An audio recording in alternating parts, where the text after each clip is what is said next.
পৃথিবীতে আপনি অনেক বড় নেতা হতে পারেন, ইভেন অনেক বড় আলেমও হতে পারেন, অনেক বড় পলিটিশিয়ান হতে পারেন, অনেক বড় প্রশাসনের কর্মকর্তা হতে পারেন, অনেক বড় ইকোনমিক্স হতে পারেন, কলামিস্ট হতে পারেন, বুদ্ধিজীবী হতে পারেন, হাফেজ হতে পারেন, হু এভার ইউ আর, যদি কিয়ামতের মাঠে আপনি জান্নাতে যেতে না পারেন, আপনি সফল না।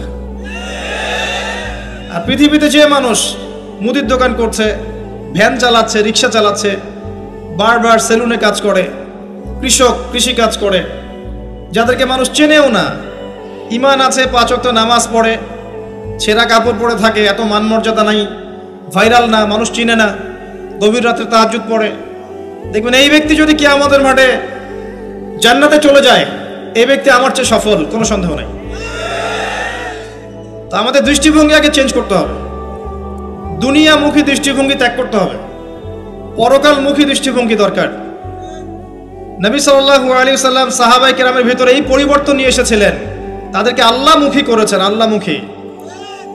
যখন তারা আল্লাহমুখী হয়ে গেছেন, তখন দুনিয়া তাদের কাছে তুচ্ছ হয়ে গেছে।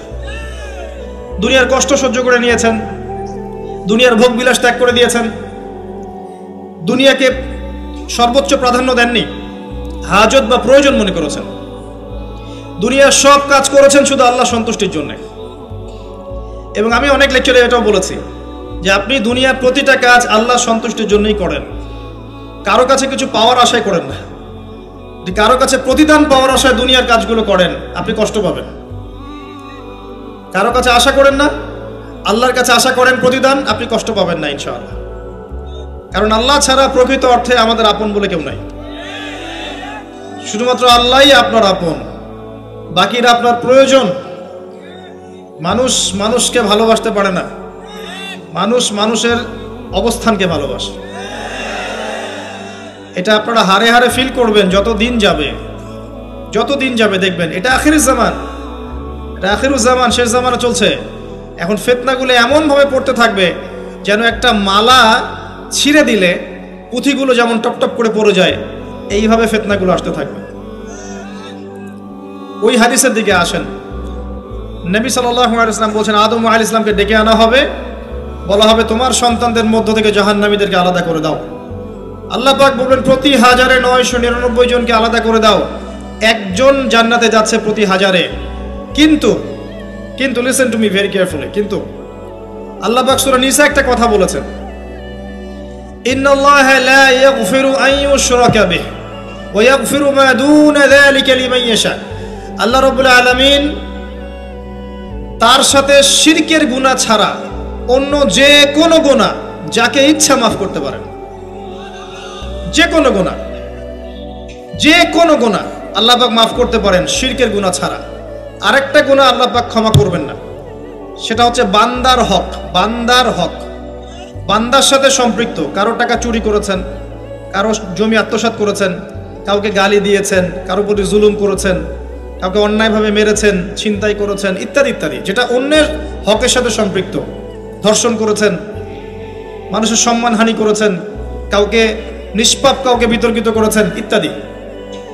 এই যে মানুষের সাথে জড়িত হক, এটা আল্লাহর কাছে মাফ নেওয়া যাবে না। কাবা ঘরের গেলাফ ধরে কানলেও কোনো লাভ নাই, ওই বান্দার কাছে গিয়ে ক্ষমা নিতে হবে। ভাই আমি আপনাকে গালি দিয়েছি, মাফ করে দেন। ভাই আমি তোমার টাকা চুরি করেছিলাম, এই নাও ফেরত নাও। বোন তোমার সম্পত্তি আমি দেই নাই, নিয়ে নাও। প্রতিবেশী তোমার জমি আমি নিয়েছি, নিয়ে নাও। এটা দুনিয়াতে করতে হবে। অন্যথায় পরকালে দেখবেন যে মানুষের সাথে জড়িত হকের জন্য মানুষটা দাঁড়িয়ে আছে।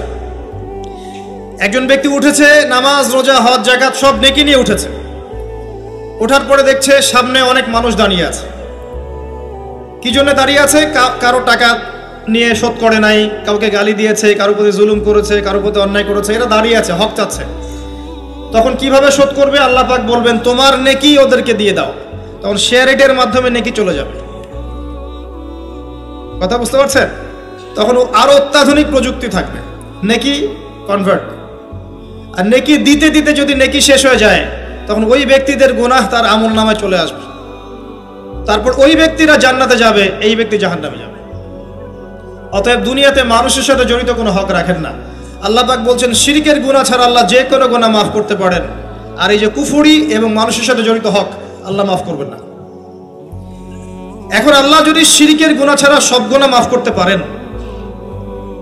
আর আল্লাহ পাক তো ওয়াদা করেছেন নবী সাল্লাল্লাহু আলাইহি ওয়াসাল্লামকে মেরাজের রাতে যে তোমার উম্মতের যে কোনো ব্যক্তি যদি শিরক না করে আমার সামনে হাজির হয় আমি তাকে মাফ করে দেব। একটা হাদিসে কুদসির মধ্যে এটাও আছে, হে আদম সন্তান, তুমি যদি আসমান এবং জমিন সমপরিমাণ গুনাহ নিয়ে আমার সামনে দাঁড়াও কিন্তু আমার সাথে কাউকে শরীক করনি, তাহলে আমি আল্লাহ তোমার সামনে আসমান জমিন সমান ক্ষমা নিয়ে দাঁড়াবো। আবার নবী সাল্লাল্লাহু আলাইহি ওয়াসাল্লাম সুপারিশ করবেন যার অন্তরে এক জাররা পরিমাণ ঈমান থাকবে তারা জান্নাতে যাবে। তাহলে কি কারণে 1999 জন মানুষ জাহান্নামে যাবে? উত্তরটা দেন দেখি। তাদের আমল নামে কিসের পথ থাকতে পারে? কিসের? এটা বোঝার জন্য কি পিএইচডি করার দরকার আছে? এখন দেখেন, কিছু মানুষ আছে যারা বলছে যে ঈসা ইবনে মারিয়াম আল্লাহর সন্তান, নাউজুবিল্লাহ। এটা শিরক নয়? এবং তাদের সংখ্যা পৃথিবীতে 700-800 কোটির মতো, নাকি আরো কম বেশি হবে? যারা চলে গেছে, যারা আছে এবং যারা আসবে। কিছু মানুষ বলছে ওজায়ের আলাইহিস সালাম আল্লাহর সন্তান, নাউজুবিল্লাহ। এরা হচ্ছে জিউস যারা এখন প্যালেস্টাইন দখল করে আছে। আর এই কথা বলতে আমাদের বুকে ভয় থাকা উচিত নয় যে ওইটা আমাদের জমি, তাদের জমি নয়। ওখানকার ঘটনা হচ্ছে এমন, একটা উপমা দিয়ে বোঝানো যায়। মনে করেন আপনি আপনার ঘরে বসে আছেন, আপনার দরজায় একজন মেহমান এসেছে। মেহমান নক করছে, ঠক ঠক ঠক, ভাই আমাকে একটু হেল্প করেন, আমি খাইনি অনেক দিন, আমার কাপড় নাই, আমার খাবার নাই, আমার থাকার জায়গা নাই, একটু আশ্রয় দেন। আপনি মাশাআল্লাহ মুসলিম, দয়া পরবশ হয়ে দরজা খুলে দিলেন, তাকে ড্রয়িং রুমে বসালেন, সুন্দর করে খাওয়ালেন, কাপড় দিলেন, রেস্ট করার জায়গা দিলেন। এবার সে সেখানে থাকতে থাকতে পরিকল্পনা করলো যে আপনাকে আপনার বাসা থেকে বের করে দিবে। একদিন আপনাকে ঘাট ধরে আপনার বাসা থেকে বের করে দিল, দিয়ে দরজার ভিতর থেকে লাগিয়ে দিল। এখন দরজার বাইরে দাঁড়িয়ে আপনি নক করছেন, আমার ঘর আমাকে ফেরত দাও, আমার ঘর আমাকে ফেরত দাও। আর এই ব্যক্তি বলছে আপনি জঙ্গি, আপনি সন্ত্রাসী। এটা হচ্ছে সবচেয়ে সেরা উদাহরণ প্যালেস্টাইন এক্সাম্পলের। তো এরা বলছে ওজায়ের আলাইহিস সালাম আল্লাহর সন্তান। একটা কথা আমি বলি, হতাশ হবেন না। ফেরাউন তার দলবল নিয়ে যখন লোহিত সাগরে ধাওয়া করছিল মুসা আলাইহিস সালামকে, আল্লাহ পাক কি করেছেন? আল্লাহ পাক সব সৈন্যকে আগে লোহিত সাগরে এনেছেন, আনার পরে মুসা আলাইহিস সালামকে পার করে দিয়েছেন। তারা যখন মাঝখানে এসেছে তখন আল্লাহ পাক ডুবিয়ে দিয়েছেন। ঠিক আছে? আল্লাহ পাক ঠিক একই কাজটা করবেন ইনশাআল্লাহ এই জেরুজালেমে ইনশাআল্লাহ তাআলা। সবাইকে এনেছেন আল্লাহ পাক পৃথিবীর বিভিন্ন জায়গা থেকে। একটা নির্দিষ্ট সময় পর্যন্ত ওরা বিশ্বকে রুল করবে সামনে, একটা নির্দিষ্ট সময় পর্যন্ত এরা বিশ্বকে শাসন করবে সামনে অচিরেই। কিন্তু এরপরে আল্লাহ রাব্বুল আলামিন ঈসা ইবনে মারিয়ামকে নামাবেন এবং তার হাতে তাদের নেতা মসিহুদ দাজ্জাল নিহত হবে ইনশাআল্লাহ তাআলা। এবং পুরো কমিউনিটি একসাথে কলাপস করে যাবে, পৃথিবী থেকে তার নাম অস্তিত্ব মুছে যাবে ইনশাআল্লাহ তাআলা। আল্লাহ পাক ওই লোহিত সাগরের সুন্নাহ এখানে অ্যাপ্লাই করবেন ইনশাআল্লাহ। আল্লাহ পাক এই কারণে একত্রিত করেছেন, এটা আল্লাহ পাকের স্টাইল, সুন্নাহ। আসেন, এরা বলছে ওজাইর আলাইহিস সালাম আল্লাহর সন্তান। আবার দেখেন কিছু মানুষ বলছে আল্লাহকে পাওয়ার জন্য স্ট্যাচু ওয়ার্শিপ করা যায়, এরা হচ্ছে আল্লাহকে পাওয়ার মাধ্যম। কিছু মানুষ বলছে কবরে সেজদা করা যায়, কবরে শায়িত ব্যক্তি আল্লাহর কাছে সুপারিশ করবে। কিছু মানুষ বলছে আল্লাহ ছাড়া অন্য কারো কাছে দোয়া করা যায়, তিনি অনেক বুজুর্গ ব্যক্তি ছিলেন, আমার দোয়া পৌঁছে দিবেন আল্লাহ পর্যন্ত। কিছু মানুষ বলছে আল্লাহ ছাড়া অন্য কারো নামে নজর করা যায়, জবাই করা যায়, কসম করা যায়, ইত্যাদি ইত্যাদি। আর কিছু মানুষ আল্লাহর হালালকে হারাম করছে, আল্লাহর হারামকে হালাল করছে। কিছু মানুষ তাকদীরকে অস্বীকার করছে, ভাগ্যকে অস্বীকার করছে। কিছু মানুষ দুনিয়া নিয়ে এতই ব্যস্ত হয়ে আছে, দিনের জাররা পরিমাণ ফিকির নাই। আবার কিছু মানুষ এই উম্মতের মধ্যে দাবি করছে মুহাম্মদ সাল্লাল্লাহু আলাইহি ওয়াসাল্লাম শেষ নবী নন, আরো নবী আসতে পারে। এবং তারা প্রকাশ্যে মাহফিল করারও চেষ্টা করছে এখন বাংলাদেশে। আবার কিছু মানুষ বলছে আমরা কোরআন মানি, হাদিস মানি না। এই যতগুলো কথা আমি বললাম এর প্রত্যেকটাই হচ্ছে শিরক। এই শিরকগুলো হয় তিন ভাবে। চিন্তায় শিরক হয়, কথায় শিরক হয় এবং কাজে শিরক হয়। চিন্তা, কাজ এবং কথা, আকীদায় শিরক থাকে, আমলে শিরক থাকে, আবার কথাতেও শিরক থাকে। এই শিরকের পাপের কারণে আল্লাহ রাব্বুল আলামিন বেশিরভাগ মানুষকে জাহান্নামে দিবেন, বলেন নাউযুবিল্লাহ। কিন্তু কারো আমলনামায় যদি শিরকের পাপ না থাকে, শিরক থেকে তওবা করে যে কোনো পাপ নিয়ে সে কবরে যায়, 99% সম্ভাবনা আছে এই মানুষকে আল্লাহ পাক মাফ করে দিবেন। তাহলে আমরা আজকে এতটুকু শিখলাম, প্রথমে সবচেয়ে বেশি কেয়ারফুল থাকতে হবে শিরকের ব্যাপারে, সবচেয়ে বেশি কেয়ারফুল থাকতে হবে শিরকের ব্যাপারে এবং বেদাআতের ব্যাপারে। এটা কি জিনিস? বেদাআত হচ্ছে এমন জিনিস, মানে আমিলা আমালান লাইসা আলাইহি আমরুনা ফাহুয়া রাদ। নবী সাল্লাল্লাহু আলাইহি ওয়াসাল্লাম বলেছেন, কেউ যদি এমন কোনো কাজ করে ইসলামের মধ্যে যে কাজের পিছনে আমার কোনো দলিল নাই, প্রমাণ নাই, আমার পক্ষ থেকে কোনো আদেশ নাই বা নিষেধ নাই, কোনো হুজ্জত নাই, এটাই বেদাআত, প্রত্যাখ্যাত। মানে আপনার প্রতিটা কাজ হতে হবে শুধুমাত্র নবী সাল্লাল্লাহু আলাইহি ওয়াসাল্লামের সুন্নাহ মতো। এই জায়গায় নতুন কোনো পদ্ধতি চালু করলে আপনি বেদাতি হয়ে যাবেন। বেদাতির পরিণতি কি? তার সমস্ত আমলগুলোকে আল্লাহ পাক ধুলো বানিয়ে দিবেন। দলিল সূরা ফুরকান। সবকিছু বলার সময় পাচ্ছি না মাহফিলে। আরো কি? আরো আছে। বুখারী হাদিসে এসেছে, নবী সাল্লাল্লাহু আলাইহি ওয়াসাল্লাম হাউজে কাউসারের সামনে দাঁড়িয়ে থাকবেন এবং এই কাউসারের পানি যে একবার পান করবে কিয়ামতের মাঠে, সে আর কখনো পিপাসার্ত হবে না। নবী সাল্লাল্লাহু আলাইহি ওয়াসাল্লাম পানি পান করাবেন উম্মতকে। হঠাৎ পর্দা পড়ে যাবে। আল্লাহ নবী বলবেন, ইন্নাহুম মিন্নি, এরা তো আমার উম্মত। পর্দা পড়ে গেল কেন? তাকে জানানো হবে, ইন্নাকা লা তাদরি মা আহদাসা বা'দাক। হে নবী, আপনি জানেন না আপনার মৃত্যুর পর এরা আপনার শরীয়তের মধ্যে কত বেদাত চালু করেছিল। তো বেদাতীদের সম্পর্কে নবী সাল্লাল্লাহু আলাইহি ওয়াসাল্লাম বলবেন, সুহকান সুহকান লিমান গায়্যারা বা'দি, দূর হও যারা আমার দ্বীনের মধ্যে সংযোজন করেছে, দূর হয়ে যাও। নবীজি অভিশাপ দিবেন, নাউযুবিল্লাহ। আরেকটা মারাত্মক বিষয় হচ্ছে, বেদাত করতে থাকলে মানুষ তওবা করে না। একজন চোর তওবা করতে পারে, সে জানে এটা খারাপ কাজ। একজন জেনাকারী তওবা করতে পারে, সে জানে এটা খারাপ। একজন পতিতালয়ের মেয়ে তওবা করতে পারে, সে জানে এটা খারাপ। কিন্তু যে ব্যক্তি ইসলামের কাজ করছে ভালো মনে করে, সে মনে করছে এগুলো কল্যাণের কাজ, ভালো কাজ, সে কখনো তওবা করতে চাইবে না। এই কারণে বেদাতি শেষ পর্যন্ত তওবা করে না। অতএব শিরক আর বেদাতের এই পাপ থেকে দূরে থাকেন। এরপরে আমি সামনে যাই। আরেকটা মেজর জিনিস থেকে আমাদেরকে বেঁচে থাকতে হবে, সেটা হলো হারাম রিজিক।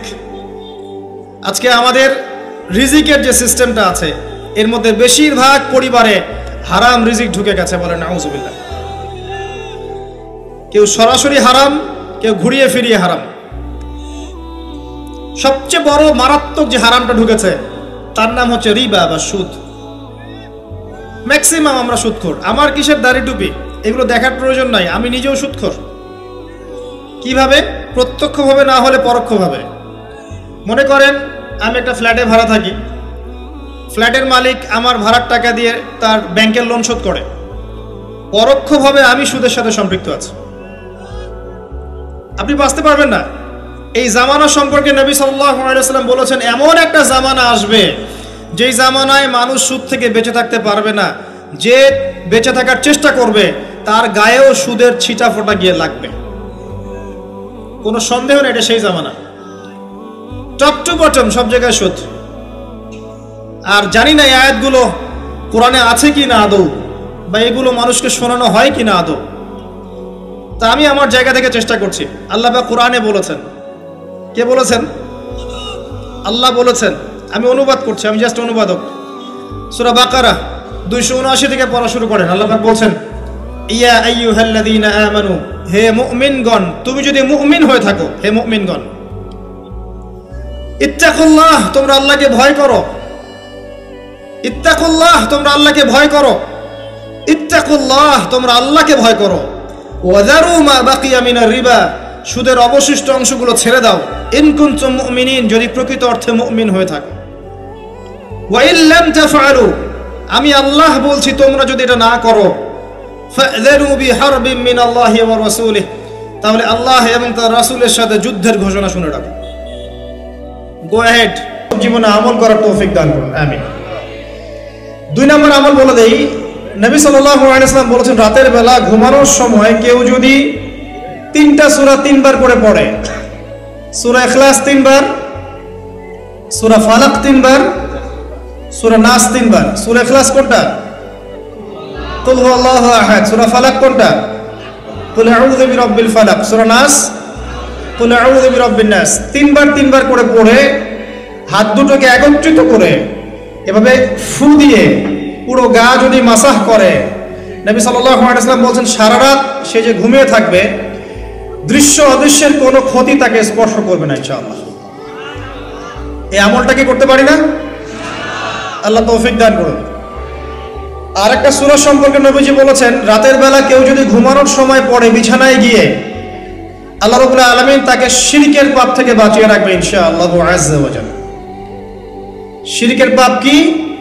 আল্লাহর সাথে অংশীদার করা, যেই পাপের কারণে প্রতি 1999 জন মানুষ জাহান্নামে যাবে। এটা কোন সূরা আগে বলে নেই, এই সূরার নাম হচ্ছে সূরাতুল কাফিরুন। কুল ইয়া আইয়ুহাল কাফিরুন লা আ'বুদু মা তা'বুদুন। এই সূরাটা যে ব্যক্তি রাতের বেলা বিছানায় গিয়ে পড়বে, আল্লাহ রাব্বুল আলামিন তাকে শিরকের পাপ থেকে নিজেই বাঁচিয়ে রাখবেন ইনশাআল্লাহ। আর শিরকের পাপ আপনাকে বোঝাচ্ছি একটা হাদিস দিয়ে, মাত্র একটা হাদিস। দেখুন, আমি অনেকদিন বলেছি শিরক 3 ভাবে হয়। চিন্তায় শিরক হয়, কথায় শিরক হয় এবং কাজে শিরক হয়। এই 3টা ক্যাটাগরিতে শিরক হয়। এক্সাম্পল দিচ্ছি, কেউ যদি চিন্তা করে, কারো আকীদা থাকে যে এই মহাবিশ্বের কোনো স্রষ্টা নাই, সে ব্যক্তি মুশরিক। কারো যদি আকীদা থাকে যে মহাবিশ্বটা আল্লাহ পাক সৃষ্টি করেননি, বিগ ব্যাং দিয়েই সৃষ্টি হয়েছে, শিরক হবে। কিন্তু যদি কেউ এই আকীদা পোষণ করে যে হ্যাঁ বিগ ব্যাং এর সৃষ্টি হয়েছে, কিন্তু বিগ ব্যাং সংগঠিত করেছেন কে? মহান আল্লাহ, তাহলে শিরক হবে না ইনশাআল্লাহ। ঠিক আছে? আর এই কথাটা কিন্তু আল্লাহ পাক সূরা আম্বিয়ার মধ্যে বলেছেন। আপনারা কি জানেন যে বিগ ব্যাং এর কথা সূরা আম্বিয়ার মধ্যে বলা আছে? কত নম্বর আয়াতে? জি, মাশাআল্লাহ, যুবকরা অনেক পড়াশোনা করে, মাশাআল্লাহ। আল্লাহ পাক তাদের জ্ঞান বাড়িয়ে দেখ, দোয়া করি। আল্লাহ পাক বলেছেন আওয়ালাম ইয়ারাল্লাযীনা কাফারু, যারা কুফরি করেছে বা করছে তারা কি লক্ষ্য করে দেখে না? কি লক্ষ্য করে দেখে না? আন্নাস সামাওয়াতি ওয়াল আরদা কানাতা রাতকান। আল্লাহ পাক বলেন এই মহাবিশ্ব এবং এই পৃথিবী একটা বিন্দুর মধ্যে কেন্দ্রীভূত ছিল, একটা বিন্দুর মধ্যে কেন্দ্রীভূত ছিল। ফাফাতাকনাহুমা, আল্লাহ পাক এটাকে বিস্ফোরিত করে দিয়েছেন, পৃথক করে দিয়েছেন। এটা কিসের দলিল? এটা কি বিগ ব্যাং এর দলিল নয়? অতএব কেউ যদি আকীদা রাখে হ্যাঁ বিগ ব্যাং থেকে সব সৃষ্টি হয়েছে, মানে ঠিক আছে, কিন্তু এটা সংগঠিত করেছেন কে? আল্লাহ সুবহানাহু ওয়া তাআলা। আল্লাহ পাক বলছেন শুরুতে হুয়াল আউয়াল ওয়াল আখির, আল্লাহই প্রথম, আল্লাহই শেষ। ওয়া যাহির ওয়াল বাতিন, তিনি সুস্পষ্ট, তিনি গোপন। ওয়া হুয়া বিকুল্লি শাইইন আলিম, প্রতিটা বিষয় সম্পর্কে তিনি জ্ঞানী। আল্লাহ বলছেন সর্বপ্রথম শুধু আল্লাহ ছিলেন, আর কেউ ছিল না। আর এক সময় আসবে কুল্লু মান আলাইহা ফান ওয়া ইয়াবকা ওয়াজহু রাব্বিকা যুল জালালি ওয়াল ইকরাম। এমন একটা সময় ছিল আল্লাহ ছিলেন, কেউ ছিল না। আবার একটা সময় আসবে শুধু আল্লাহ থাকবেন আর কেউ থাকবে না। আল্লাহ পাক যখন ছিলেন, তারপরে আল্লাহ পাক সৃষ্টি করেছেন আরশে আজিম। আরশে আজিমের প্রশস্ততা বুঝাতে একটা হাদিসের মধ্যে এসেছে, একটা উদাহরণ এসেছে যে একটা ঢাল, ঢাল মানে ওই যে যুদ্ধের সময়, ওই সময় আগে যে ঢাল ইউজ করা হতো হাতে, এক হাতে তরোয়াল ছিল, এক হাতে কি ছিল? ঢাল। একটা ঢাল যদি রেখে দেওয়া হয় এবং এখানে যদি 7টা স্বর্ণ মুদ্রা রাখা হয় বা রৌপ্য মুদ্রা রাখা হয়, যতটুকু অনুপাত হবে, এই পুরো কুরসি আর এই যে 7টা মহাবিশ্ব, এর অনুপাতটা অনেকটা এমন। কথা বুঝতে পারছেন? এটা ওয়াসিআ কুরসিয়ুহুস সামাওয়াতি ওয়াল আরদ, আয়াতুল কুরসির মধ্যে পড়ছেন না? এটাই সেই কুরসি। উদাহরণ এমন ভাবে দেওয়া হয়েছে। আবার নবীজি বলছেন সাল্লাল্লাহু আলাইহি ওয়াসাল্লাম, ওই ঢালটাকে, পয়সা ভর্তি ওই ঢালটাকে যদি আমরা একটা মরুভূমিতে রেখে আসি, তাহলে মরুভূমির তুলনায় ঢালটা যতটা ছোট, আরশের তুলনায় কুরসি অতটুকু ছোট। আমি কি বুঝাতে পারছি? আর এই আরশের উপরে আছেন আল্লাহ রাব্বুল আলামিন। তাহলে চিন্তা করেন আল্লাহ রাব্বুল আলামিন কত ম্যাসিভ, কত বড়। এটাই বলি আমরা আল্লাহু আকবার। যখন আমরা মাথা নত করি আমরা কি বলি? আল্লাহু আকবার, আল্লাহ পাক সবচেয়ে বড়। এটাই হচ্ছে আকবার শব্দের মিনিং। আমরা বলি সুবহান রাব্বিয়াল আ'লা, এটা আ'লা এর মিনিং। আমরা বলি সুবহান রাব্বিয়াল আযীম, এটা হচ্ছে আযীমের মিনিং। আমি কি বুঝাতে পারছি ভাই? আচ্ছা, এবার আসেন, আল্লাহ পাক আরশ সৃষ্টি করেছেন এবং আরশটা ছিল পানির উপরে। কানা আরশুহু আলাল মা, আরশটা কোথায় ছিল? পানির উপরে। এরপর আল্লাহ রাব্বুল আলামিন 7টা মহাবিশ্ব সৃষ্টি করেছেন মাত্র 6 দিনে। কয় দিনে? 6 দিনে। ফি সিত্তাতি আইয়াম আল্লাহ পাক বলেছেন। আর আল্লাহ পাকের একদিন আমাদের কত দিনের সমান? মাশাআল্লাহ, তো সব জানেন মাশাআল্লাহ, আসেন ওয়াজ করেন। মাশাআল্লাহ, এটা ভালো লক্ষণ। আল্লাহ পাকের একদিন আমাদের দিনের হিসেবে কত দিনের সমান? 50,000 বছরের সমান। এটাই বলা হচ্ছে কিয়ামতের মাঠে মানুষ দাঁড়িয়ে থাকবে 50,000 বছর, হিসাব শুরুই হবে না। মানুষ হিসাব শুরু করার জন্য নবীদের দ্বারস্থ হবে। আদম আলাইহিস সালামকে গিয়ে বলবে যে আমরা দাঁড়িয়ে থাকতে থাকতে ক্লান্ত, আল্লাহর কাছে সুপারিশ করেন, অ্যাটলিস্ট আল্লাহ পাক বিচারটা শুরু করুন। আদম আলাইহিস সালাম বলবেন যে আমি পারছি না। নূহ আলাইহিস সালামের কাছে তিনি বলবেন আমি পারবো না। তারপরে আসবে ইব্রাহিম আলাইহিস সালাম, আমি পারছি না। নবী মুসা আলাইহিস সালাম, আমি পারছি না। ঈসা আলাইহিস সালাম, আমি পারবো না। সর্বশেষ কে? মুহাম্মদুর রাসূলুল্লাহ সাল্লাল্লাহু আলাইহি ওয়াসাল্লাম, যার উম্মত আমরা, সৌভাগ্যবান উম্মত আমরা, যার দিন নিয়ে আমাদের খুব একটা ফিকির দেখা যায় না, যার দিন আমরা 4 সাবজেক্ট বানিয়েছি। দুনিয়া আমাদের প্রথম সাবজেক্ট, তাই না ভাই? বাস্তবতা এমনই। তো সেই নবী সাল্লাল্লাহু আলাইহি ওয়াসাল্লাম তখন সিজদায় পড়ে যাবেন। আল্লাহ রাব্বুল আলামিন তাকে যা শিখিয়ে দিবেন সেই দোয়া তিনি তখন করবেন। এবং এমন কিছু জিকির আল্লাহ পাক শিখিয়ে দিবেন যেটা ওই সময় আল্লাহ পাক তাকে শেখাবেন। সুবহানাল্লাহ। এবং আল্লাহ রাব্বুল আলামিন তাকে বলবেন তুমি মাথা উঠাও, তোমার কি চাওয়া আমার কাছে চাও। তখন নবী সাল্লাল্লাহু আলাইহি ওয়াসাল্লাম সুপারিশ করবেন উম্মতের জন্য ইনশাআল্লাহ তাআলা। নবী সাল্লাল্লাহু আলাইহি ওয়াসাল্লামের সুপারিশের ফলে এই উম্মতের যে ব্যক্তির কলবের মধ্যে যাররা পরিমাণ ঈমান আছে, সরিষা দানা পরিমাণ ঈমান আছে, ইনশাআল্লাহ একদিন না একদিন সে জাহান্নাম থেকে মুক্ত হয়ে জান্নাতে যাবে ইনশাআল্লাহ। তাহলে সেই নবীর শানে আরেকবার দরুদ পড়ি, আল্লাহুম্মা সাল্লি আলা মুহাম্মদ ওয়া আলা আলি মুহাম্মদ কামা সাল্লাইতা আলা ইব্রাহিম ওয়া আলা আলি ইব্রাহিম ইন্নাকা হামিদুম মাজিদ। আল্লাহুম্মা বারিক আলা মুহাম্মদ ওয়া আলা আলি মুহাম্মদ কামা বারাকতা আলা ইব্রাহিম ওয়া আলা আলি ইব্রাহিম ইন্নাকা হামিদুম মাজিদ। দেখুন, এভাবে আল্লাহ পাক মহাবিশ্ব সৃষ্টি করেছেন। মহাবিশ্ব সৃষ্টি করে আল্লাহ পাক ক্ষান্ত হন নাই। আল্লাহ সুবহানাহু ওয়া তাআলা অনেকটা সময় পর সেখানে মানুষকে পাঠিয়েছেন। সূরা দাহার পড়বেন, আল্লাহ পাক বলেন হাল আতা আলাল ইনসানি হিনুম মিনাদ দাহরি লাম ইয়াকুন শাইআন মাযকুরা।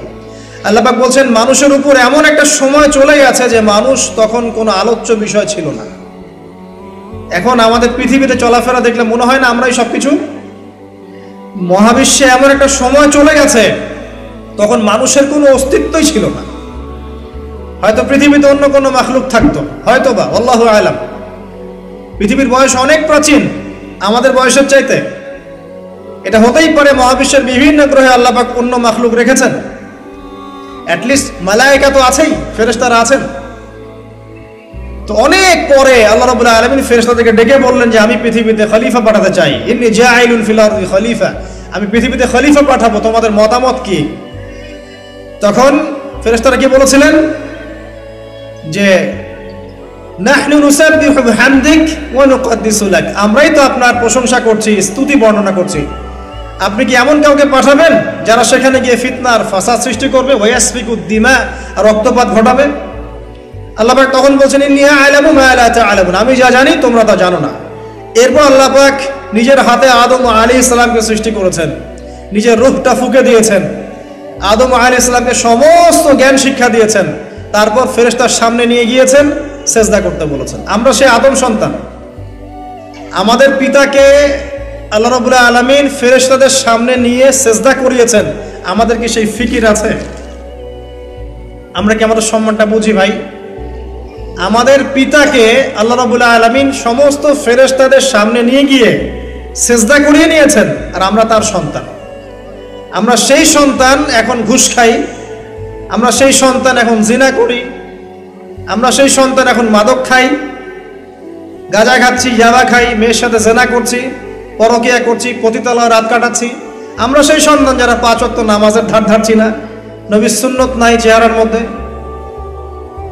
দিন ইসলাম, আল্লাহ পাকের পৃথিবী, আল্লাহ পাকের জমিন, দিন ইসলাম সবাই এখানে প্রচার প্রসার ঘটাবে, এটা আমাদের মৌলিক স্বাধীনতা। এই বিষয় থেকে আমরা সরে আসছি, আমরা সেই আদম সন্তান। দেখুন নবী সাল্লাল্লাহু আলাইহি ওয়াসাল্লাম একটা হাদিস বলেছেন, ভয়ঙ্কর হাদিস। কিয়ামতের মাঠে এই যে একটা অবস্থা বললাম, সবাই নবীদের দ্বারস্থ হবে, ঠিক এরকমই আদম আলাইহিস সালামকে আল্লাহ পাক ডাকবেন, ডেকে বলবেন তোমার সন্তানদের মধ্য থেকে জাহান্নামীদেরকে আলাদা করে দাও। আদম আলাইহিস সালাম বলবেন যে ইয়া আল্লাহ, কতজনকে আলাদা করে দিব? আল্লাহ পাক বলবেন প্রত্যেক 1000-এ 999 জনকে জাহান্নামের জন্য আলাদা করো। চিন্তা করতে পারলেন? প্রত্যেক 1000-এ 999 জনকে জাহান্নামের জন্য আলাদা করা হবে। হাদিসটা শোনার সাথে সাথেই সাহাবায়ে কেরাম রাদিয়াল্লাহু আনহুম চোখ দিয়ে পানি ঝরঝর করে পড়তো। তখন নবী সাল্লাল্লাহু আলাইহি ওয়াসাল্লাম তাদেরকে বললেন যে তোমরা দুশ্চিন্তাগ্রস্ত হও না, কারণ জান্নাতে যারা যাবে তাদের মধ্যে আমার উম্মতের সংখ্যাই বেশি হবে। তবে সেই কাজ তো কিছু করতে হবে নাকি? সেই কাজের মধ্যে প্রথম যেটা আপনাদেরকে বলছিলাম যে 5 ওয়াক্ত নামাজ আল্লাহর ওয়াস্তে জামাতের সাথে আদায় করেন। পারবেন না ভাই? আল্লাহ পাক তৌফিক দান করুন। যত পাপী হয়ে যাক আবার উঠে দাঁড়ান। রাত্রে পর্ন দেখেছেন, তওবা করেন, উঠে দাঁড়ান। আপনার গার্লফ্রেন্ডের সাথে জেনা করেছেন, তওবা করে ফিরে আসেন। মাদক সেবন করেছেন, ইনস্ট্যান্ট তওবা করে ফিরে আসেন। কারো ক্ষতি করেছেন, তওবা করে ফিরে আসেন। মানে আপনি নামাজটা ছাড়েন না। মানুষ আল্লাহর পথে চলতে গেলে সবসময় একই গতিতে চলতে পারে না। আল ঈমান ইয়াজিদু ফিত তাআ ওয়া ইয়ানকুসু ফিল মাসিয়া। বলা হয় ঈমান হচ্ছে আনুগত্য বৃদ্ধি পায় আর আল্লাহর অবাধ্যতায় কমে যায়। আল্লাহর পথে চলতে গেলে হোঁচট খায় মানুষ। অনেক সময় দেখা যায় যে খুব ভালো আমল করছি, মনে হচ্ছে আমি খুব ভালো লেভেলে আছি, ঠিক ওই সময় দেখবেন একটা ভুল হয়ে গেছে। এটা হয় না? তাসলিম করে না মাঝে মাঝে?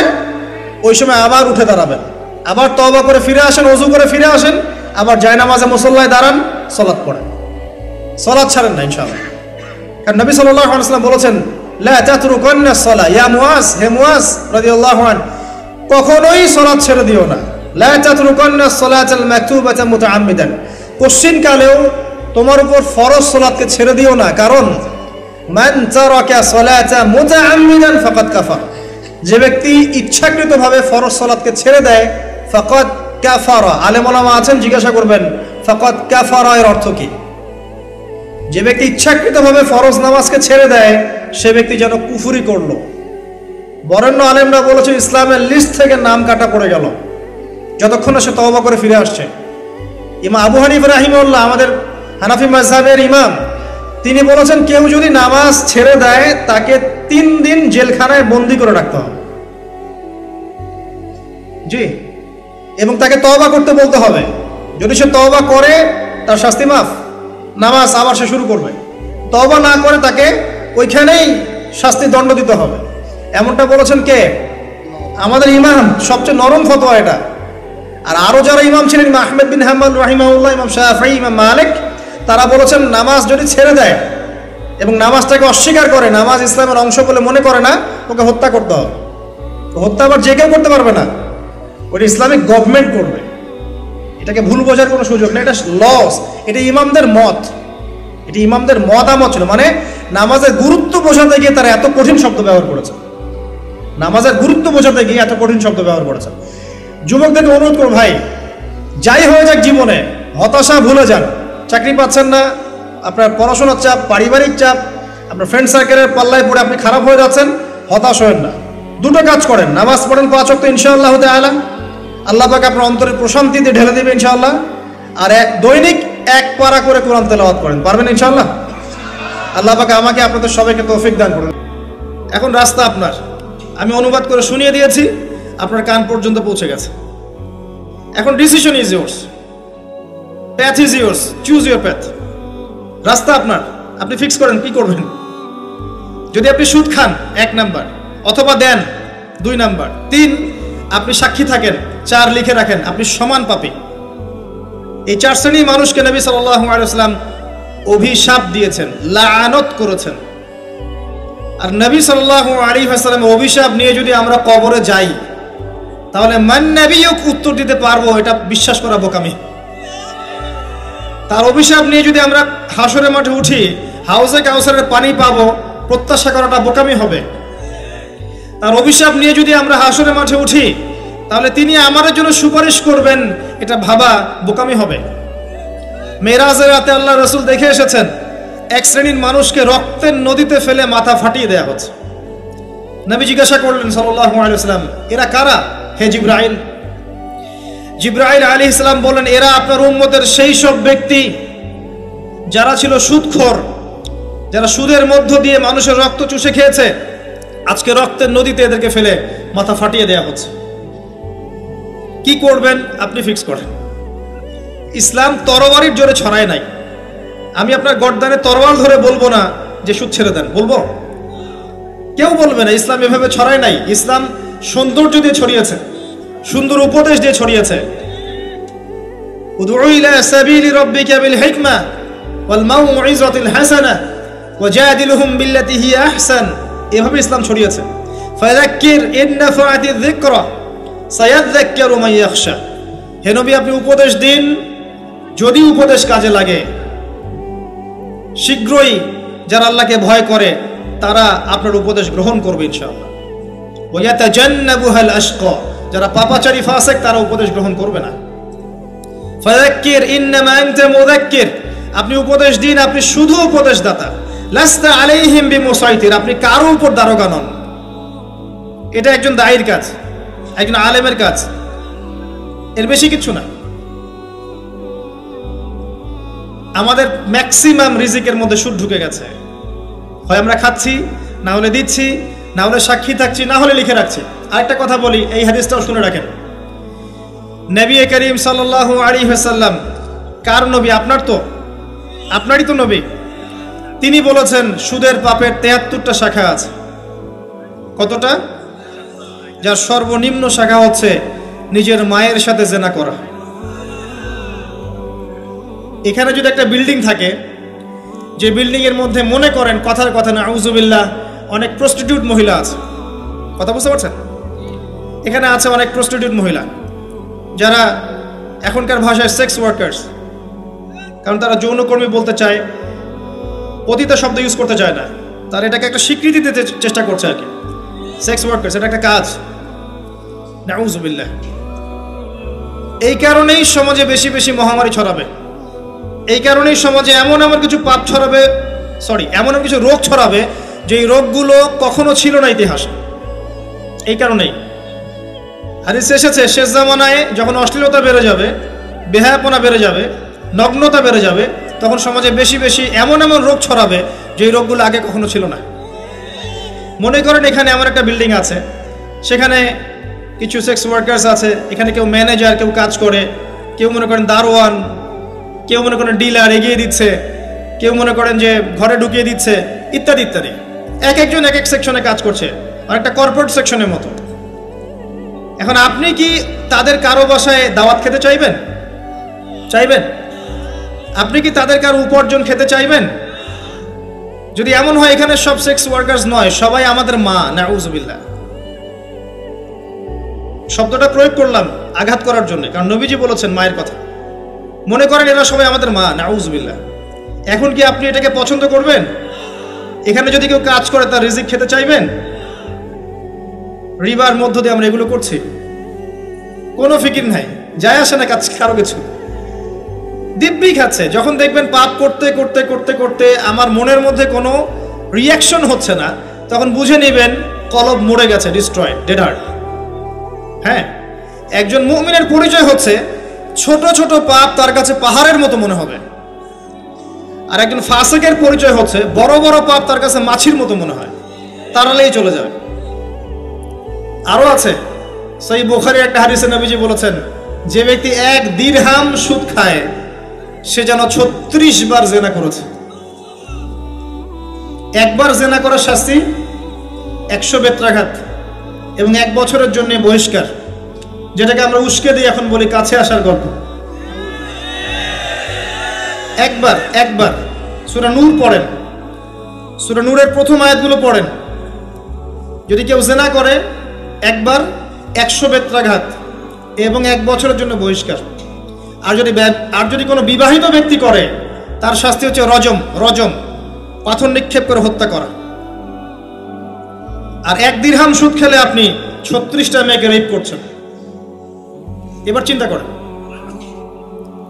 এই শাস্তিগুলো যদি দুনিয়ায় কার্যকর না হয় এবং দুনিয়াতে যদি আমরা তওবা না করে যেতে পারি, পরকালে কার্যকর হবে কোনো সন্দেহ নাই। দুনিয়াতে শোধ করে যাওয়া ভালো পরকালের চাইতে। অতএব আল্লাহর ওয়াস্তে আমি হাত জোর করে রিকোয়েস্ট করছি, আল্লাহর ওয়াস্তে সুদ ছেড়ে দেন। ভ্যান চালায় খান, সবজি বিক্রি করে খান, একটা ছোট কাপড়ের ব্যবসা করে খান, একটা মাছের আড়ত করে খান, গবাদি পশু প্রতিপালন করে খান, কৃষিকাজ করে খান, আল্লাহর ওয়াস্তে সুদে যায় না।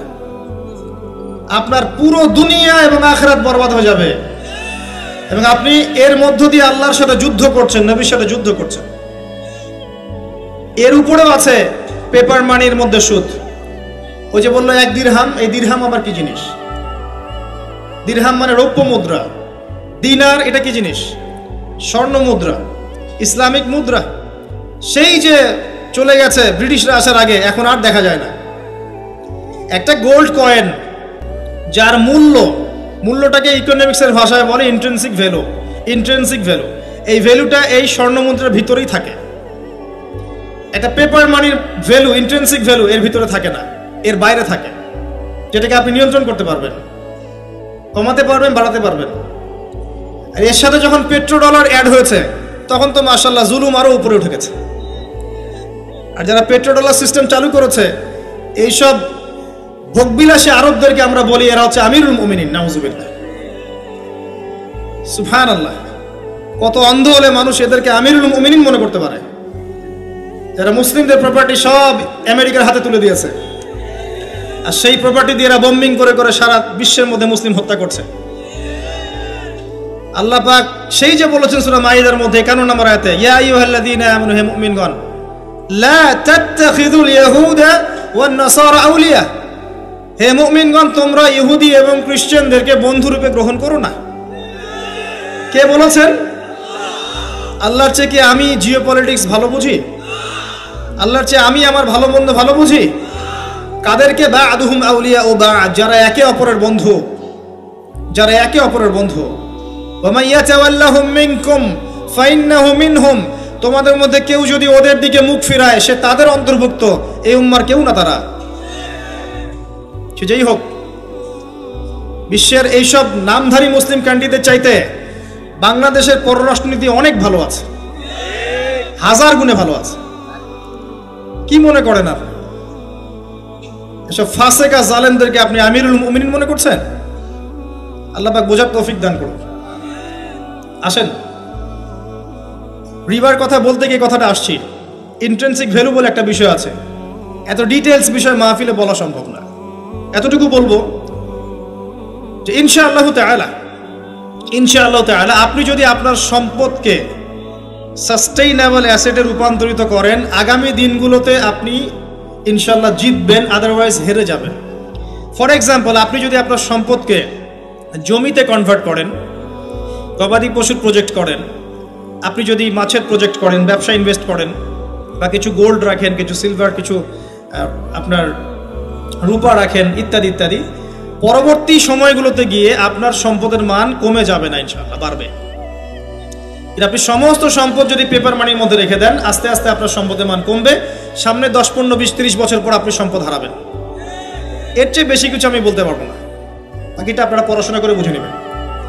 যেটা বলতে চাচ্ছি, ইকোনমিক সেকশনে আমরা সবাই মোটামুটি হারামের সাথে সম্পৃক্ত। এর পাশাপাশি আছে আবার ঘুষ, আছে না? না দিলে চাকরি হয় না, সুবহানাল্লাহ। আবার অনেক আলেম ফতোয়া দিচ্ছে এখন, তুমি যদি যোগ্য হয়ে থাকো কিন্তু তোমাকে জব দিচ্ছে না, তাহলে তোমার জন্য ঘুষ দেওয়া জায়েজ। সুবহানাল্লাহ, কত ঘুরিয়ে ফিরিয়ে জায়েজ করছি আমরা, আল্লাহ ভালো জানেন। যে নিবে আর যে দিবে সমান অপরাধী দুইজন। একজন ব্যক্তি মাদক দ্রব্য সেবন করে, আরেকজন ব্যক্তি মাদক উৎপাদন করে, কেউ সেল করে, কেউ ডিস্ট্রিবিউট করে, সবাই অপরাধী না? এরপরে আবার আছে দেখবেন অন্যের সম্পদ আত্মসাৎ করা। দুর্নীতি করছি, অন্যের সম্পদ আত্মসাৎ করছি, অনেক সময় দিনের লেবাজেই, ধার্মিকতার লেবাজেই মানুষের সম্পদ লুটে পুটে খাচ্ছে। কত মাজার আছে যায় দেখেন, মানুষের সম্পদ কিভাবে লুটে খাচ্ছে আল্লাহ ভালো জানে। ওখানে যত মোমবাতি জমা পড়ে, এগুলো বিক্রি করলে মনে একটা পদ্মা সেতু হবে, আল্লাহ ভালো জানে। বেশি বলে ফেলাইছে মনে হয়। যাই হোক, এমন অনেক জায়গা আছে গরু ছাগল দিচ্ছে, মাশাআল্লাহ মানতের টাকা দিচ্ছে। এই যে কয়দিন আগে দেখলাম একটা চ্যানেলেই দেখলাম, দান বাক্স খুলেছে, কোটি কোটি টাকা বের হচ্ছে এখন থেকে। জি, আমি মনে করতে পারছি না, বাট আমি দেখেছিলাম। তো না, ঠিক আছে, মসজিদে টাকা দিতে পারে মানুষ, সমস্যা নাই। আমি বলছি এমন জায়গা যেখানে আল্লাহর সাথে শিরক হচ্ছে। বিষয়টা হচ্ছে আমরা ধর্মের লেবাজে অনেক সময় মানুষের সম্পদ লুটে পড়ে খাচ্ছি না? অনেক মুসলিম আছে যারা বোনের সম্পত্তির অধিকার দেয় নাই, আল্লাহ রাস্তায় সময় দিয়ে আসে, চিল্লা দিয়ে আসে, বলছে যে আমার বোন তো আমাকে সম্পত্তি দান করে দিয়েছে, মাশাআল্লাহ। তার মানে কেমনে দান করছে ভাই? তো বলে আমি ওকে বলছি তুই যদি আমাকে দিস তো সওয়াব হবে। তো দিয়ে দিছে, মাশাআল্লাহ। তা বললাম যে আপনি মরার আগে ওটা তাকে সওয়াবের আশায় দিয়ে দিয়েন, এই অবস্থায় মরেন না। আমরা অনেক সময় ধর্মের লেবাজেও মানুষের সম্পদ আত্মসাৎ করি, কোনো সন্দেহ নাই। আল্লাহ পাক আমাদেরকেও হেফাজত করুন, আমিন। এক কথায় বলতে চাই প্রিয় ভাইয়েরা, পরিবারের মধ্যে হারাম রিজিককে ঢুকতে দিয়েন না। হারাম রিজিক ঢুকলে পরে আপনার ইবাদত কবুল হবে না। আপনি ছোটখাটো কিছু করেন, হালাল রিজিক খান, অল্পতে আল্লাহ পাক সন্তুষ্ট হয়ে যাবেন ইনশাআল্লাহ তাআলা। আল্লাহ পাক তো বেশি কিছু চান না আমাদের কাছে। আল্লাহ পাক কি চান? আমরা তাকে ভালোবাসি, আমরা তার জন্য আমাদের ইবাদতগুলো ঢেলে দেই, তার সাথে শিরক না করি, তার নবীর সুন্নাহ মতো চলি, একটু হালাল খাই, একটু পর্দা করি, বাচ্চা কাচ্চাদেরকে ইসলামী আদর্শে বড় করি, পরিবারের আদর্শটা একটু ঠিক করি। এত বেশি কিছু কি আল্লাহ পাক চান আমাদের কাছে? আল্লাহ পাক কি আমাদের কলার ধরে জিজ্ঞাসা করবেন দুনিয়াতে ইসলামী খেলাফত কায়েম করে আসো নাই কেন? বলবেন? বলবেন না, এটা বলবেন না আল্লাহ পাক আমাদেরকে। কিন্তু যাকে আল্লাহ পাক ওই ক্ষমতা দিয়েছেন তাকে বলবেন তোমাকে ক্ষমতা দিয়েছিলাম, তুমি কেন করো নাই? কথা বুঝতে পারছেন? সবার জন্য সবকিছু না, আমরা সাধারণ মানুষ, সাধারণ মানুষের জন্য সাধারণ কাজগুলো যথেষ্ট। একটু পড়াশোনা করেন, আল্লাহ পাক তৌফিক দান করুক, একটু আমল করেন, একটু পর্দা করেন, একটু হালাল খান, তাওহীদে থাকেন, সুন্নতে থাকেন, নবীর মতো লাইফ কাটান, 5 ওয়াক্ত নামাজ পড়েন, সামর্থ্য হলে যাকাত দেন, রমজান মাসে রোজা রাখেন, সামর্থ্য হলে হজ করেন, ইনশাআল্লাহ আপনি জান্নাতি। একটা হাদিস আমি পড়েছি ফয়জুল কালাম বইয়ের মধ্যে, মাদ্রাসায় পড়ানো হয়, ক্লাসিক্যাল একটা বই, সবাই কিনতে পারেন। ফয়জুল কালাম অত্যন্ত চমৎকার হাদিসের একটা বই। এর মধ্যে একটা হাদিস আছে যেটা পড়ে শান্তি লাগে, মনে হয় যে না আশা আছে পরকালে বাঁচার। সেটা হচ্ছে নবী সাল্লাল্লাহু আলাইহি ওয়াসাল্লাম সাহাবীদেরকে বলছেন যে তোমরা সাহাবীরা এমন একটা যুগে বাস করছো যেই যুগে ইসলামের 10% কেউ যদি ছেড়ে দেয় সে ধ্বংস হয়ে যাবে। কথা বুঝতে পারছেন? সাহাবীদেরকে নবীজি বলছেন তোমরা এমন একটা যুগে বাস করছো যেই যুগে যদি ইসলামের 10% 1/10 কেউ ছেড়ে দেয় সে ধ্বংস হয়ে যাবে। কিন্তু তোমাদের পরে এমন একটা যুগ আসবে যেই যুগে মানুষরা যদি ইসলামের 10% ধরে রাখতে পারে সফল হয়ে যাবে। এটা সেই যুগ না? আপনার এই যুগে প্রতিটা সেক্টরেই ফিতনা। আপনার ধর্মে দেখবেন তাওহীদের মধ্যে শিরক, সুন্নতের মধ্যে বেদাত, আলেমদের মধ্যে বিভক্তি, কাদা ছোড়াছড়ি, গালাগালি, হিংসা বিদ্বেষ, পরশ্রী কাতরতা, কত কি দেখতে পাচ্ছেন। আপনি ধর্মের মধ্যে শিরক দেখছেন, বেদাত দেখছেন, অর্থনীতিতে হারাম দেখছেন, পরিবারের মধ্যে বস্তুবাদিতা দেখছেন, কি দেখছেন না? সমাজের মধ্যে জেনা দেখছেন, পর্নোগ্রাফি দেখছেন, ফ্রি মিক্সিং দেখছেন, ফ্যামিনিস্ট রেভলিউশন দেখছেন, নগ্নতা দেখছেন, কি দেখছেন না? অর্থনৈতিক জীবনে আপনি এগুলো দেখছেন, বৈশ্বিক জীবনে আপনি মারামারি, কাটাকাটি, রাহাজানি দেখছেন, হত্যা, রক্তপাত দেখছেন। কোন যুগে বসে আছেন আপনি? এই যুগে আপনি 10% আমল করেন, জান্নাতি হয়ে যাবেন ইনশাআল্লাহ। আমিন। তো যেটা বলছিলাম প্রিয় ভাইরা, নামাজের বিষয়টা গুরুত্ব দেন। 2 নম্বর কোরআন তেলাওয়াত, অর্থ বোঝার চেষ্টা করেন, অর্থ না বুঝলেও তেলাওয়াত করেন, কারণ পড়তে পড়তে পড়তে আল্লাহ পাক আপনার মধ্যে এমন একটা ফিকির দিবেন যে ইনশাআল্লাহ একদিন আপনি অর্থ বোঝার চেষ্টা করবেন ইনশাআল্লাহ। আমি বলছিলাম প্রত্যেক হরফে 10 নেকি পাবেন। আল কোরআনে 114 সূরা আছে না? 114 সূরা 30 পারায় বিভক্ত। এই যে আমি একটু দেখাচ্ছি যে আল কোরআনুল কারীম, এই যে কিতাব, এখানে 114 সূরা আছে না? এখানে কিন্তু 30টা পারা আছে, প্রত্যেক 20 পৃষ্ঠায় একটা পারা শেষ হবে। এখানে প্রত্যেক 20 পৃষ্ঠায় এক পারা শেষ হবে, মানে আপনার একদিনের টার্গেট 20 পৃষ্ঠা পড়া। একদিনের টার্গেট কত? 20 পৃষ্ঠা পড়া। আর আপনি দৈনিক কত ওয়াক্ত নামাজ পড়ছেন? 5 ওয়াক্ত। প্রত্যেক নামাজের আগে বা পরে 4 পৃষ্ঠা করে পড়তে হবে। পারবেন? সহজ না? প্রত্যেক নামাজের আগে বা পরে মাত্র 4 পৃষ্ঠা করে তেলাওয়াত করবেন, একদিনে 20 পারা। পারবেন ইনশাআল্লাহ? আল্লাহ তৌফিক দান করুন, আমিন। এখন এই 114 সূরা 20 পৃষ্ঠায় এই কিতাবের মধ্যে 600টা পৃষ্ঠা আছে। কত পৃষ্ঠা? এখানে 600টা পৃষ্ঠা আছে, হিসাব করে দেখবেন। আর এখানে আয়াত আছে কত? 6000। একদম ভুল উত্তর। 6236টা আয়াত আছে এখানে। কতটা? হিসাব করে দেখেন, 6236টা। এবং শব্দ আছে প্রায় 77800টা। কয়টা? 77800টা।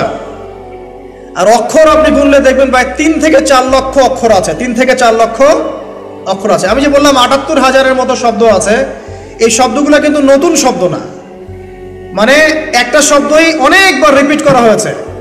মানে আলহামদুলিল্লাহি রাব্বিল আলামিন থেকে গায়রিল মাগদুবি আলাইহিম ওয়ালাদ-দালিন, এখানে মোটামুটি যে 17 বা 18টা শব্দ আছে, এই শব্দগুলাই কোরআনে রিপিট করা হয়েছে 7800 বার। কতবার? 7800 বার। আপনাকে আমি 8টা জমির বলছি। একটা হচ্ছে মান, আন, ইলা, ঠিক আছে, বি, ফি, আলা, ইলা, আর মিন, আন, মা, হাত্তা, এরকম 8টা বা 10টা অব্যয় আছে। এগুলো দিয়ে কোরআনে 10,000 শব্দ আছে। কত হাজার? 10,000। সহজ কিন্তু। আর কোরআন নিয়ে অনেক গবেষণা হচ্ছে এখন। আপনি যত গবেষণা করবেন, ঘাটাঘাটি করবেন, ওলামায়ে কেরামের কাছে যাবেন, অনলাইন ঘাটাঘাটি করবেন, দেখবেন কোরআনে অনেক কোর্স এখন চালু করা হয়েছে। এবং এগুলো বাসায় বসে আপনারা করতে পারেন। যে কোনো প্রফেশনের মানুষ, যে কোনো অঙ্গনের মানুষ, হোক তিনি একজন ব্যাংকার, হোক তিনি একজন পলিটিশিয়ান বা ইকোনমিস্ট বা সোশ্যাল ওয়ার্কার বা চাকরিজীবী বা স্টুডেন্ট, যে কেউ হোক না কেন, নারী পুরুষ সবাই এই কোর্সগুলো করতে পারেন। ভিজিট করেন www.quraniccorpus.com, দেখেন কত কোর্স দেয়া আছে, শর্ট কোর্স কোরআনের উপরে।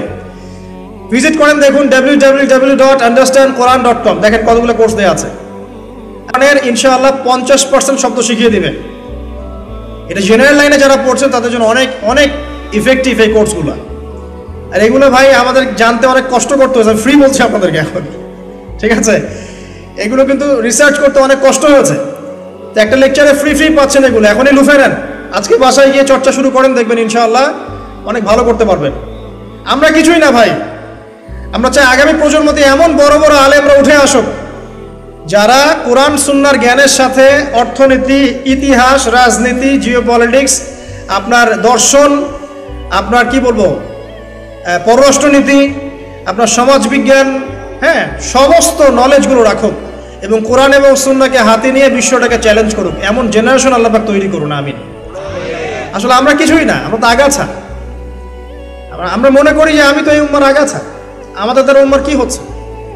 এমন প্রজন্ম আল্লাহ পাক নিয়ে আসুক যারা কোরআন সুন্নাহর জ্ঞান তো রাখবেই, পাশাপাশি যুগোপযোগী সমস্ত জ্ঞান যেন তারা অর্জন করে।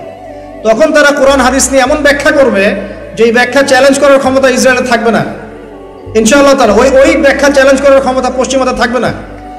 সারা বিশ্বটাকে ওরা এখন মগের মূল্য পেয়েছে, আর যা ইচ্ছা তাই করো, যা ইচ্ছা তাই।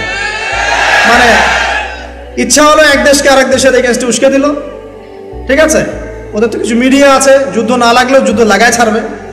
তারপরে একজনের কাছে অস্ত্র বিক্রি করবে, ওর কাছ থেকে যে লাভটা করবে এই লাভের টাকাতে আরেকজনের কাছে অস্ত্র বিক্রি করবে, মাঝখান থেকে ওদের স্বার্থ উদ্ধার করবে। কি যে চলছে, সারা ওয়ার্ল্ডে একটা বিশাল যুদ্ধ লাগানোর পায়তারা চলছে। হয়তো এটাই সেই নিউক্লিয়ার যুদ্ধ হবে, আল্লাহু আ'লাম, আমরা জানি না। তবে এতটুকু জানি, হাদিসে একটা বড় যুদ্ধের কথা এসেছে, যেটা এখন পর্যন্ত বিশ্বে হয়নি কখনো। First world war, second world war, 1914-1948-এর যুদ্ধ এর সামনে কিছুই না। এটা ইরাকের ইউফ্রেটিস নদীর সোনার পাহাড়কে কেন্দ্র করে হবে বলে হাদিসে এসেছে। এখন এই সোনার পাহাড় অরিজিনাল সোনার পাহাড়ও হতে পারে বা ব্ল্যাক গোল্ডও হতে পারে, আল্লাহ ভালো জানেন, আমরা জানি না।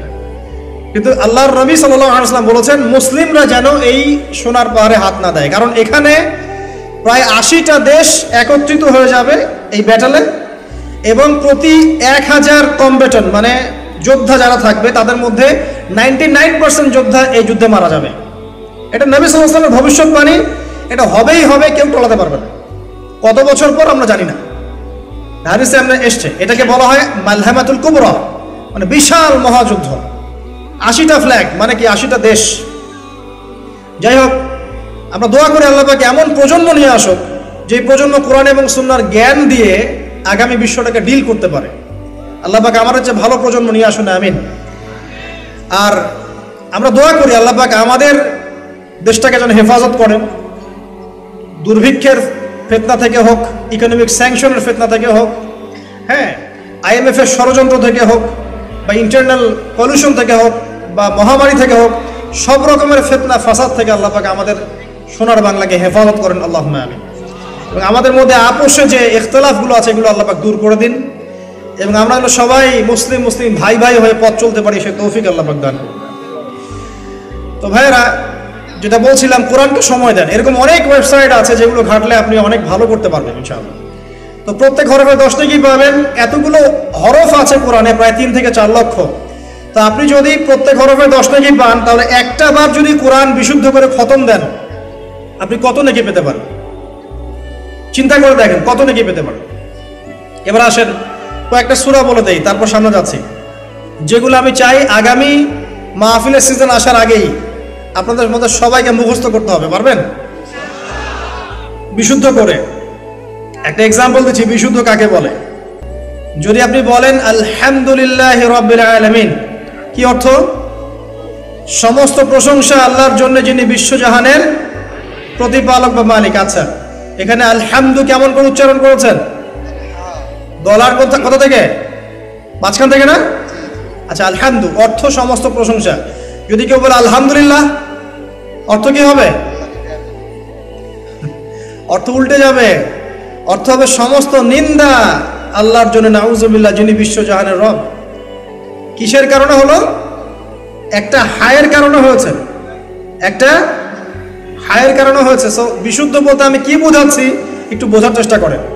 মানে আপনার মদ, আপনার মাখরাজ, আপনার এই যে তাজবিদ, তারপরে গুন্না, ইখফা, এই নিয়মগুলো খুব সুন্দর থাকতে হবে। এক কথায় তার তিলের সাথে বিশুদ্ধ করে কোরআন তেলাওয়াত করতে হবে। এটা আপনি একা একা বাসায় পারবেন না। আমি অনেকের তেলাওয়াত শুনেছি, আমাদের আশপাশে অনেক ভাইয়ের, যে একা একা শেখার চেষ্টা করেছেন, আসলে ভুল হয়ে গেছে। একবার ভুল হয়ে গেলে সারা জীবন ভুল করতে থাকবে। কষ্ট করে 2টা বা 3টা মাস একটু ইমাম সাহেবের কাছে যান, বা আলেমের কাছে যান, মাদ্রাসায় যান, মক্তবে যান, সারা জীবন সুখে থাকবেন ইনশাআল্লাহ তাআলা। 3টা মাস কষ্ট করেন। তো বিশুদ্ধ করে কোরআন তেলাওয়াত করলে আপনার এত বেনিফিট আছে। তাই আপনাকে কিছু সূরা বলছে, এগুলো মুখস্থ করতে হবে আপনাদের সবাইকে। 1 নম্বর সূরা ফাতিহা। পারা যাবে না? কার সূরা ফাতিহা মুখস্থ নাই? কোন সে হতভাগা? হাত তোলেন দেখি। কেউ আছেন? যদি কারো থেকে থাকে যে সূরা ফাতিহা মুখস্থ নাই, ভাই আপনার জন্য গলায় দড়ি দেওয়া ছাড়া কোনো অপশন নাই। কারণ আস্তে আস্তে ভাই, আমি অপমান করতে কথাটা বলি নাই। কথাটা এই কারণে বলছি যে সূরা ফাতিহা মুখস্থ করতে পারলেন না, সারা জীবনে আসলে কি করলেন ভাই? জীবনটা কি করলেন বলেন? আসেন, সূরা বাকারার প্রথম 5টা আয়াত মুখস্থ করা যাবে ইনশাআল্লাহ? 3 নাম্বার সূরা বাকারার আয়াত নাম্বার 255, আয়াতুল কুরসি মুখস্থ করা যাবে? সূরা বাকারার শেষের 3টা আয়াত, লিল্লাহি মা ফিস সামাওয়াতি ওয়াল আরদ, এখান থেকে ওয়া মা ফিল আরদ, এখান থেকে ফানসুন্না আলাল কওমিল কাফিরিন পর্যন্ত পারবেন? রাতের বেলা যে ব্যক্তি সূরা বাকারার শেষের 3টা আয়াত পড়বে, নবী সাল্লাল্লাহু আলাইহি ওয়াসাল্লাম বলেন সারা রাত নফল নামাজের নেকি পাবে ইনশাআল্লাহ। সারা রাত কি তাহাজ্জুদ পড়া খুব সহজ? কঠিন আছে। আরামের ঘুম ভেঙে এটা করতে হয়। কিন্তু ঘুমানোর সময় যদি সূরা বাকারার শেষের 3টা বা 2টো আয়াত পড়ে ফেলেন, ইনশাআল্লাহ তাআলা সারা রাতের জন্য যথেষ্ট হবে। মানে সারা রাত আপনি ইবাদত করলে যে নেকি পেতেন, এতেই হয়ে যাবে ইনশাআল্লাহ তাআলা। আল্লাহ পাক তৌফিক দান করুন, আমিন। তারপর 5 সূরা আলে ইমরানের শেষের 10 আয়াত পারবেন ইনশাআল্লাহ। তারপর 6 সূরা কাহাফের প্রথম 10 শেষ 10, সূরা কাহাফের প্রথম 10 শেষ 10। আর সূরা কাহাফ কোন সূরা? যে সূরা আপনাকে মাসিহুদ দাজ্জাল থেকে বাঁচাবে। কার থেকে বাঁচাবে? আর দাজ্জাল সম্পর্কে তো টুটাফাটা কিছু কথা বলেছিলাম, শুনেছেন? এখানে কিছু বলবো? আচ্ছা শোনেন, বলছি কিয়ামতের আগ পর্যন্ত পৃথিবীর ইতিহাসে দাজ্জালের চেয়ে বড় কোনো ফিতনা আসে নাই, আসবেও না। এই সূরা আপনাকে সেই ফিতনা থেকে বাঁচাবে। নবীজি এমনভাবে বলেছেন, কোন মুমিন ব্যক্তি যদি তাকে পেয়ে যায়, মানে দাজ্জালের যুগটা পেয়ে যায়, সে যেন তার সাথে মোলাকাত করার আকাঙ্ক্ষাও পোষণ না করে, কারণ এটা এমন একটা ফিতনা হবে যে ইমানদার মানুষের ইমান হরণ করে ফেলবে। এখন বলেন, ইতিহাসের সবচেয়ে বড় এই ফিতনা সম্পর্কে আমরা কতজন ইউনিভার্সিটিতে পড়েছি, কতজন স্কুলে পড়েছেন আর কলেজে পড়েছেন আর মাদ্রাসায় পড়েছেন? বলেন, এটা একটা অ্যামেজিং ব্যাপার না যে ইতিহাসের সবচেয়ে বড় ফিতনাকে নিয়ে আমাদের কোনো মাথা ব্যথা নাই আসলে। দাজ্জাল কে? সে কি মানুষ নাকি কোনো সভ্যতা? সে কোথায় থাকবে, কোত্থেকে বের হবে, এখন সে কোথায় আছে, সে কি আগেও ছিল? প্রশ্নগুলো কি ঘুরপাক খায় না মাথায়? আচ্ছা, সহজ করে একটা উত্তর বলি, আজকে ডিটেলস বলার সময় নাই। দাজ্জাল কে? একজন মানুষ, এটা কোনো সভ্যতা নয়। ওই যে ফ্রেঞ্চ কাট দাড়িওয়ালা কিছু মানুষ বেরিয়েছে এখন, দিন ইসলামের দাওয়াত দিয়ে বেড়াচ্ছে এবং বলছে যে দাড়ি টুপির মধ্যেই আপনার ইসলামকে মানে একত্রিত করে ফেলেছেন, এর প্রতিবাদ স্বরূপ সে আর দাড়ি রাখে না। অনলাইনে দেখছেন না? আচ্ছা, যাক, নাম বলছি না। তো তারা মনে করে দাজ্জাল একটা সভ্যতা। দাজ্জাল কোনো সভ্যতা নয়। সোজা কথা শুনে রাখেন, দাজ্জাল একজন ইহুদি যুবক হবে। কে হবে? ইহুদি যুবক, যে পৃথিবীর শুরু থেকেই পৃথিবীতে ছিল। প্রমাণ, নবী সাল্লাল্লাহু আলাইহি ওয়াসাল্লাম বলেছেন, এমন কোন নবী নাই যিনি তার কওমকে দাজ্জালের ফিতনা সম্পর্কে সতর্ক করেন নাই। এমনকি নূহ আলাইহিস সালাম তার কওমকে দাজ্জাল সম্পর্কে সতর্ক করেছিলেন। তার সৃষ্টির শুরুতে দাজ্জাল ছিল। কোথায় ছিল আমরা জানি না।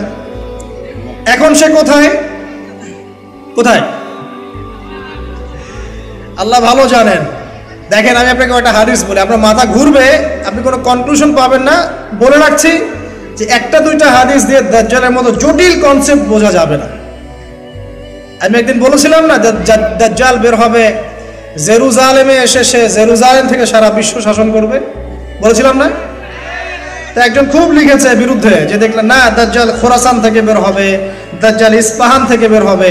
টেকনিক্যালি সেখানে আরেকটা হাদিস ছিল, সেটা সে আনে নাই। ওখানে আরেকটা হাদিস ছিল যে দাজ্জাল শাম মানে কিন্তু পুরো প্যালেস্টাইন, জর্ডান, লেবানন, এই পুরো এরিয়াটাকে শাম বলে। শাম এবং ইরাক এর মাঝখানের একটা রাস্তা থেকে বের হবে। এই হাদিসটা যখন বলা হয়েছে যে শাম এবং ইরাকের মাঝখানে একটা রাস্তা থেকে বের হবে, তখন কিন্তু ইসরায়েল নামক কোনো রাষ্ট্রের অস্তিত্ব ছিল না, জানেন? এটা 1450 বছর আগের হাদিস। আর এর অস্তিত্ব হয়েছে এই তো 1914 সালে বেলফোর ডিক্লারেশনের মাধ্যমে। জেনারেল এলএনবি তো মনে হয়, নামটা ভুলে গেলাম, তার হাত ধরে অটোম্যানদেরকে সরিয়ে দিয়ে ও ওখানে ঢুকেছে 1914 থেকে 1917 এর মধ্যে। তো ওই সময় কিন্তু এই রাষ্ট্রের অস্তিত্ব ছিল না, কিন্তু নবীজি বলেছেন শাম আর ইরাকের মাঝখান থেকে বের হবে, এবং ওই জায়গাটা ওরা দখল করে ফেলেছে। এমনকি তামিম দারের যে হাদিসটা আছে, যেখানে দাজ্জাল শেকল দিয়ে বাঁধা আছে না, একটা জায়গায় বলা আছে, ওখানেও তামিম দারিকে প্রশ্ন করছেন ওই মানুষরূপী দাজ্জাল যে বাইসানের খেজুর গাছে কি খেজুর ধরে, তারপরে তাবারিয়া হ্রদে কি পানি আছে। মানে মানুষরূপী দাজ্জাল কয়েকটা প্রশ্ন করছেন, বাইসানে খেজুর গাছে খেজুর ধরে, তাবারিয়া হ্রদে কি পানি আছে। তো তখন এই জায়গাগুলো কিন্তু তখন শামের অন্তর্ভুক্ত ছিল। বাইসান, তাবারিয়া হ্রদ এখন সবগুলো ইসরায়েলের অন্তর্ভুক্ত, আপনি চেক করে দেখেন। হাদিস বলা হয়েছে 1450 বছর আগে, আর এখন কিন্তু এই লাস্ট 100 বছরের জায়গাগুলো ওরা দখল করে ফেলেছে। তো আস্তে আস্তে কি ওইদিকে যাচ্ছে না পরিস্থিতি? যাচ্ছে। এখন বিষয়টা হচ্ছে, সে একজন মানুষ, সে কোনো সভ্যতা নয়। তার কোকড়ানো চুল থাকবে, সে খুব হেভিলি বিল্ড হবে, তার শারীরিক শক্তি থাকবে বেশি, তার এক চোখ অন্ধ থাকবে, ঠিক আছে, এবং সে জিউসদেরকে নিয়ে বিশ্ব শাসন করবে। কতদিন? 40 দিন। 40 দিন মানে কি এক্স্যাক্টলি 40 দিন না, একটা সময় বোঝানো হয়েছে। এটা নিয়ে ওলামায়ে কেরামের মাঝে ইখতিলাফ আছে। তবে এতটুকু বলা হয়েছে, তার প্রথম দিনটা হবে 1 বছরের সমান, দ্বিতীয় দিনটা হবে 1 মাসের